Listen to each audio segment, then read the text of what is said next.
द्यूतं छलयतास्मि तेजस्विनामहम् जयोऽस्मि व्यवसायोऽस्मि सत्वं सत्ववतामहम्। जैसा कि यहाँ पर भगवान बता रहे हैं कि मैं छलियों में जुआ हूँ और तेजस्वियों में तेज हूँ। मैं विजय हूँ, साहस हूँ और बलवानों का बल। छल कई तरीकों का होता है। पैसों का छल होता है, रिश्तों में छल होता है, राजनीतिक छल होता है। जैसे आप लोग सभी जान रहे हैं कि क्रिकेट मैच में फिक्सिंग जैसे छल भी होते हैं। जितने भी छल हैं, इसमें सबसे भयंकर छल कौन सा होता है आप सभी जानते हैं, जो पल भर में कुछ भी करने की क्षमता रखता हो, वो है जुआ। इसलिए भगवान कृष्ण कहते हैं कि मैं छल करने वालों में जुआ हूँ। प्रभावशाली पुरुषों का जो प्रभाव है, उसका जो ओज है, वो भी कृष्ण ही है। जो जीत जाते हैं, उनकी विजय कृष्ण ही है। निश्चय करने वालों का निश्चय और सात्विक पुरुषों का सात्विक भाव भी कृष्ण ही है। छल करके दूसरों के राज्य, वैभव, धन, संपत्ति आदि का सर्वस्व का अपहरण करने की विशेष सामर्थ्य रखने वाली जो विद्या है, उसको जुआ कहते हैं। इस जुए को भगवान ने अपनी विभूति बताया है। अब यहाँ यह शंका उत्पन्न होती है कि भगवान ने छल करने वालों में जुए को अपनी विभूति बताया है, तो फिर इसके खेलने में क्या दोष है? हम ये कह सकते हैं कि जब ये भगवान की विभूति है तो जुआ खेलना क्यों पाप है? क्या दोष है जुआ खेलने में? अगर दोष नहीं है तो फिर शास्त्रों में इसका निषेध क्यों किया गया है? शास्त्र में इसका बंधन किया गया है कि हमको जुआ नहीं खेलना चाहिए, गलत आदत है। तो इसका समाधान हम इस प्रकार से कर सकते हैं कि जैसा ऐसा करो और ऐसा मत करो, यह शास्त्रों का विधि निषेध कहलाता है, जिसमें मना किया जाता है कि हमको ऐसा करना चाहिए, ऐसा नहीं करना चाहिए। तो शास्त्रों का यह विधि निषेध है। ऐसे विधि निषेध का वर्णन यहाँ नहीं है। तो यहाँ तो विभूतियों का वर्णन है। इस श्लोक में हम भगवान कृष्ण की विभूति का वर्णन कर रहे हैं। मैं आपका चिंतन कहाँ कहाँ करूं? अर्जुन के इस प्रश्न के अनुसार भगवान ने विभूतियों के रूप में अपने चिंतन की बात को बताई है और भगवान का चिंतन सुगमता से हो जाए, इसका उपाय विभूतियों के रूप में बताया है। भगवान कृष्ण अर्जुन को बताते हैं। अतः जिस समुदाय में मनुष्य रहता है, हम जिस भी समुदाय में रहेंगे, जैसे भी रूप में रहेंगे, उस समुदाय में जहाँ दृष्टि पड़े वहाँ संसार को न देखकर भगवान को ही देखें। क्योंकि भगवान कहते हैं कि यहाँ यह संपूर्ण जगत मेरे से व्याप्त है, अर्थात इस जगत में मैं ही व्याप्त हूँ, परिपूर्ण हूँ। हम सभी जान रहे हैं कि कण कण में भगवान का वास है। तो संपूर्ण जगत में भगवान ही व्याप्त है। जैसे किसी साधक का पहले जुआ खेलने का व्यसन रहा हो और अब वह भगवान के भजन में लगा हो, उसको कभी जुआ याद आ जाए तो उस जुए का चिंतन छोड़ने के लिए वह उसमें भगवान का चिंतन करे। इस जुए के खेल में हार जीत की जो विशेषता है, वह भगवान की ही विशेषता है। इस प्रकार जुए में भगवान को देखने से जुए का चिंतन तो छूट जाएगा और भगवान का चिंतन होने लगेगा।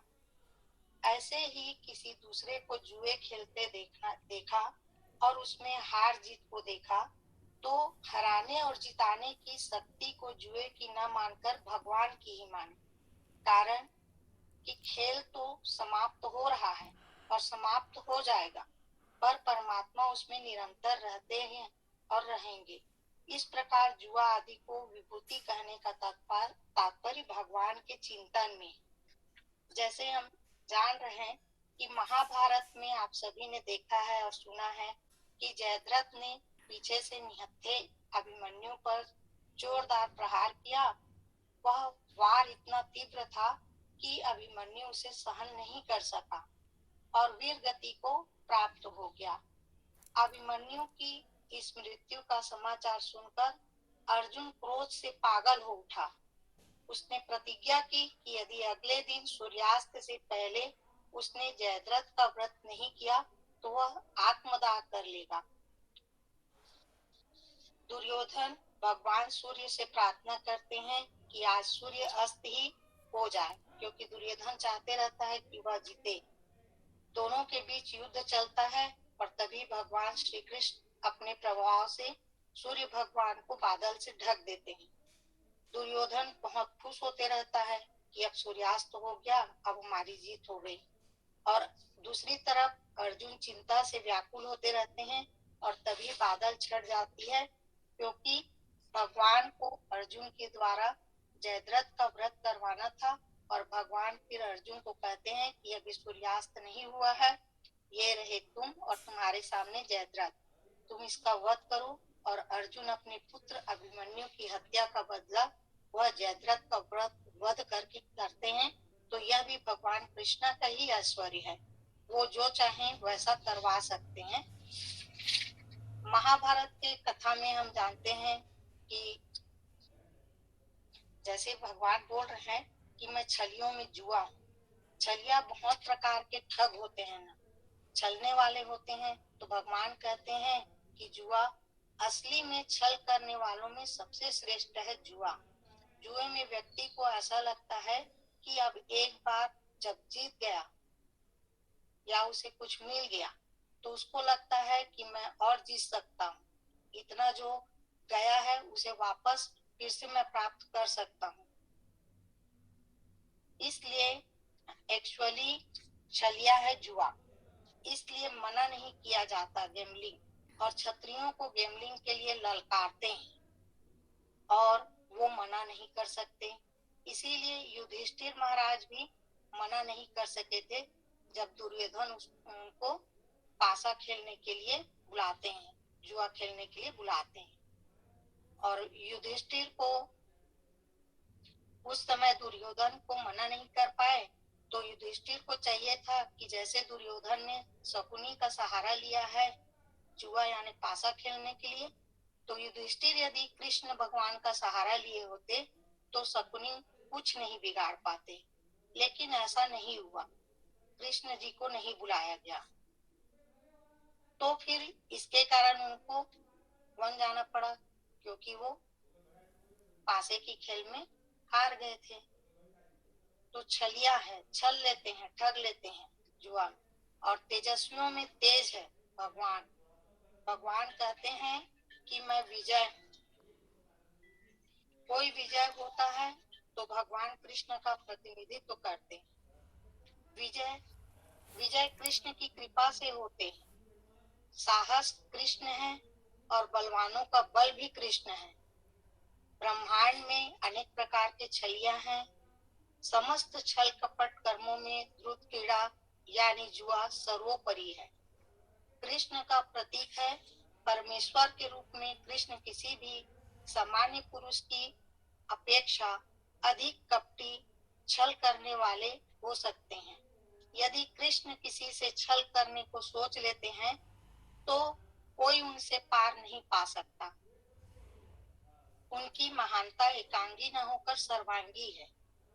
तो कई बार होता है कि कई लोग जो सोचते हैं कि ये भक्त है भगवान का, इतना सरल है, मैं ठग लेता हूँ, भोलेपन का फायदा उठा लेता हूँ, वो तो छल लेता है। लेकिन सबके हृदय में परमात्मा देख रहे हैं कि इसने भक्तों को छला है। तो जब भगवान ऐसे व्यक्तियों को छलते हैं, जो भक्तों को कोई छलता है, ठगता है, तो भगवान उसकी रक्षा कर लेते हैं। लेकिन जब भगवान किसी को ठगना चाहे तो उनकी रक्षा कौन करेगा? इसलिए हमें बहुत सावधान होना चाहिए कि हमें कभी छल कपट का आश्रय नहीं लेना चाहिए, और छल कपट व्यक्ति कभी भी भगवान को प्राप्त नहीं कर सकते। केवल और केवल सरल भक्त ही भगवान को प्राप्त कर सकते हैं। कृष्ण को प्राप्त करने का जो क्वालिफिकेशन है वो है सरलता। इसलिए सरलता जो गुण है वैसे प्राप्त भी नहीं होता। भगवान की कृपा है, किसी को प्राप्त है तो इसको छोड़ना नहीं चाहिए। कृष्ण विजय पुरुषों के विजय है, तेजस्वियों का तेज है, साहसी तथा कर्मठों में सर्वाधिक साहसी तथा कर्मठ है। भगवान से साहसी, भगवान से बलवान कोई नहीं हो सकता। जब कृष्ण इस धराधाम पर थे तो उन्हें बल में कोई नहीं हरा सका, कोई नहीं हरा सकता था। भले ही वो 7 दिन का बच्चा हो या 6 महीने का। 6 दिन में पुतना को मार दिए, पुतना का वध कर दिए, जो इतना भयानक थी, शक्तिशाली थी, और कितने असुरों को मार दिया था। 7 दिन की उम्र में उन्होंने पूरा गोवर्धन पर्वत को अपनी सबसे छोटी उंगली में उठा लिया। यहाँ तक कि अपने बाल्यकाल में ही उन्होंने कितने सारे लीलाएं कर दिखाए। अभी वो घुटनों के बल पर चलना ही सीखे थे, और उसी उम्र में उखल से गगनचुंबी अर्जुन का वृक्ष, आपने देखा होगा अर्जुन का वृक्ष अभी कलयुग में कितना बड़ा है, तो उस समय द्वापर युग में कितने बड़े हुए होंगे। उस उतने बड़े वृक्ष को उन्होंने उखाड़ दिया। तो भगवान बल में सर्वोत्तम है, उन्हें न कोई छल में हरा सकता है, न तेज में, न विजय में, न साहस में, न बल में। भगवान इन सभी के माध्यम से अपनी लीला दिखाकर अपना ऐश्वर्य को हम जैसे बद्ध जीव के लिए अर्जुन के माध्यम से बता रहे हैं, ताकि हम उनके ऐश्वर्य के बारे में जान सकें। नहीं तो लोगों को भगवान के बारे में कोई जानकारी ही नहीं हो पाएगी। भगवान को वामन अवतार भी लेना पड़ा था राजा बलि को हराने के लिए। भगवान श्री कृष्ण 15वें अवतार में बौने ब्राह्मण श्री वामन का रूप धारण किया, और वे महाराज बलि द्वारा आयोजित यज्ञ में पधारे। यद्यपि वे हृदय से तीनों लोकों का राज्य प्राप्त करना चाह रहे थे, किंतु उन्होंने मात्र 3 पग भूमि दान में मांगी। सर्वशक्तिमान श्री भगवान किसी को भी थोड़ा थोड़ा देकर पूरे विश्व का राज्य प्रदान कर सकते हैं, और इसी से एक छोटा सा भूखंड मांगने के बहाने ब्रह्मांड का राज्य वापस भी ले सकते हैं। तो आप सभी वामन देव की कथा को जानते हैं। राजा बलि ने अपने पराक्रम और बल से स्वर्ग पर अधिकार कर लिया था, जिस कारण से सभी देवी देवताओं में हड़कंप मच गया था। तब राजा बलि से रक्षा के लिए सभी देवता भगवान विष्णु की शरण में गए, और भगवान विष्णु ने सभी देवी देवताओं की रक्षा करने का वचन देते हुए कहा कि मैं देव माता अदिति के यहाँ वामन देव के रूप में जन्म लूंगा। राजा बलि परम भक्त प्रहलाद के पौत्र थे और सूरवीर भी थे। असुरों के गुरु शुक्राचार्य ने राजा बलि से 100 यज्ञ कराने का अनुष्ठान कराया। 99 यज्ञ निर्विघ्न पूर्वक संपन्न हुआ, और जब 100वां यज्ञ पूरा होने पर उनको इंद्र पद सर्वदा के लिए राजा बलि का हो जाता। स्वर्ग पर देवताओं का वर्चस्व सदा के लिए समाप्त हो जाएगा। तब तीनों लोकों में असुरों का एक छत्र राज्य हो जाएगा। तो इंद्र भगवान विष्णु के पास प्रार्थना करने जाते हैं, भगवान सृष्टि में शक्ति संतुलन बनाए रखने के लिए और देवताओं की रक्षा के लिए भगवान वामन रूप में अवतार लेकर राजा बलि की यज्ञशाला में उस समय पहुंचे जब उसका 100वां यज्ञ आरंभ होने वाला था। द्वारपाल आकर राजा बलि को बताते हैं कि द्वार पर एक याचक ब्राह्मण बालक आया हुआ है, जो आपसे मिलने की इच्छा प्रकट कर रहा है, जो राजा के हाथ से ही भिक्षा लेने की इच्छा कर रहा है। तो राजा बलि द्वारपाल को उसे ससम्मान पूर्वक अंदर लाने के लिए बोलते हैं और उसकी हर इच्छा पूर्ण करने का आदेश देते हैं। दूसरी ओर बलि के गुरु जो उन्हें यज्ञ आरंभ करने के लिए बोलते हैं कि यज्ञ करने का मुहूर्त निकला जा रहा है, समय यज्ञ उनका शुरू होने वाला था और उनका मुहूर्त निकला जा रहा है, ऐसे उनके गुरु के द्वारा उनको बोला जा रहा था। तब राजा बलि, जब तक बलि के द्वार पर एक भी याचक शेष एवं असंतुष्ट रह जाए तब तक यज्ञ कैसे प्रारंभ कर सकता हूँ, ऐसा राजा बलि अपने गुरु से कहते हैं। जब सभी संतुष्ट हो जाए तभी हम यज्ञ करने के अधिकारी होंगे, ऐसा बलि अपने गुरु से कहते हैं।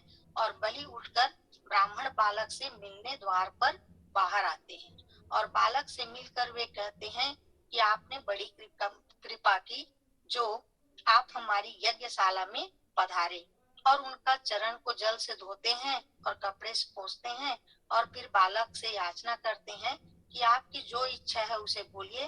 बालक राजा बलि से बोलते हैं कि हम आपके पास एक याचना लेकर आए हैं।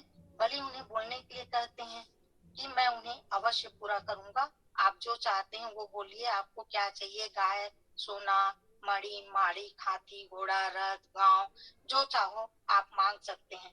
ब्राह्मण बालक बोलते हैं कि हमें यज्ञशाला के लिए थोड़ी सी भूमि की आवश्यकता है, आप कृपा करके मुझे इतनी भूमि दें जिसे मैं अपने पैरों से 3 डग में नाप सकूं, बस मैं संतुष्ट हो जाऊंगा। राजा बलि हंसते हैं और बोलते हैं कि आपके पैरों से 3 डग भूमि। राजा बलि बोलते हैं 3 डग का क्या, इतना मांग लो कि जीवन में तुम दोबारा किसी से मांगना न पड़े तुम्हें। हमारे सामर्थ्य अनुसार मांगो ताकि सभी तुम्हारी मनोकामना पूर्ण हो जाए। ब्राह्मण बालक बोलता है, संसार में सब कामनाएं किसकी पूरी होती है राजन, मनुष्य जितना पाता है उतना ही उसकी तृष्णा और भी बढ़ती जाती है। आपके पास सारी धरती है, उससे क्या आप तृप्त हैं? आपकी इच्छा तो और भी बढ़ गई, पूरे आप देवलोक पर कब्जा जमाना चाह रहे हैं, पूरे देवलोक को प्राप्त करना चाह रहे हैं। इस प्रकार बालक जो है राजा बलि से बोलते हैं और समझाते हैं कि शांति कब मिलती है, जब हमारे में संतोष हो। इंद्रियों और कामनाओं को वश में रखकर जो संतोषी होगा वही जीवन में तृप्त और आनंदमय होगा। सो हे राजन, मैं आपकी दान वीरता का सम्मान करते हुए मैं अपने लिए केवल 3 पग धरती मांगता हूँ। राजा बलि बोलते हैं, जितनी आपकी इच्छा हो ले लीजिए। बालक उसे मंत्रबद्ध होकर दान करने का संकल्प करने के लिए कहते हैं और उसी समय राजा बलि के पास उनके गुरु आकर उनको मना करते हैं और बताते हैं कि जिन्हें आप सामान्य बटुक समझकर 3 पग धरती दान करने जा रहे हैं वो सामान्य बालक नहीं है, वो देवताओं का काम बनाने के लिए अदिति के गर्भ से जन्म लेने वाले स्वयं अविनाशी भगवान विष्णु है। 3 पग धरती में तुम्हारा समस्त ऐश्वर्य, राज्य, वैभव सभी कुछ प्राप्त कर लेंगे और इंद्र को दे देंगे। ये दैत्य जाति पर बहुत बड़ा अन्याय होगा और ये विश्व रूप विराट पुरुष एक पग में पृथ्वी, दूसरे पग में स्वर्ग को नाप लेंगे और तीसरे पग को आप कहाँ स्थान देंगे? आपका वचन पालन न करने के पाप से आप नरकगामी बन जाएंगे और वैसे भी आपको अपनी संपत्ति से केवल 5वां भाग ही दान करने का अधिकार है, क्योंकि शास्त्र कहता है कि मनुष्य अपने धन को 5 भागों में बांट दे, एक धर्म के लिए, एक यश के लिए, एक धन की वृद्धि के लिए अपने व्यापार में लगाने के लिए, एक भोगों के लिए रखे और एक स्वजनों की सहायता करने के लिए लगाए। विद्वान लोग उस दान की प्रशंसा नहीं करते जिसके पश्चात जीवन निर्वाह करने के लिए कुछ बचे ही नहीं। इसलिए मैं कहता हूँ कि अभी आपने दान का संकल्प नहीं किया, इस प्रकार की मूर्खता करने से आपका प्रभुत्व जो है नष्ट हो जाएगा, इसलिए ऐसा प्रमाद न करे असुरेश्वर, ऐसा उनके गुरु उनको समझाते हैं। अन्यथा जिस फल को पाने के लिए मैं 100 यज्ञ करा रहा हूँ, जो सारा फल तो ये ब्राह्मण छल से ले जाएगा। बलि कहते हैं गुरुदेव, राजा बलि अपने गुरुदेव से कहते हैं कि गुरुदेव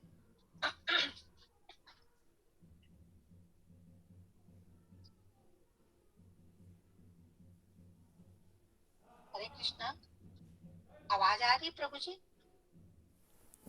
जी माता जी, आ रही माता जी। बलि कहते हैं गुरुदेव, एक उदार और करुणाशील मनुष्य किसी अपात्र याचक की कामना पूर्ण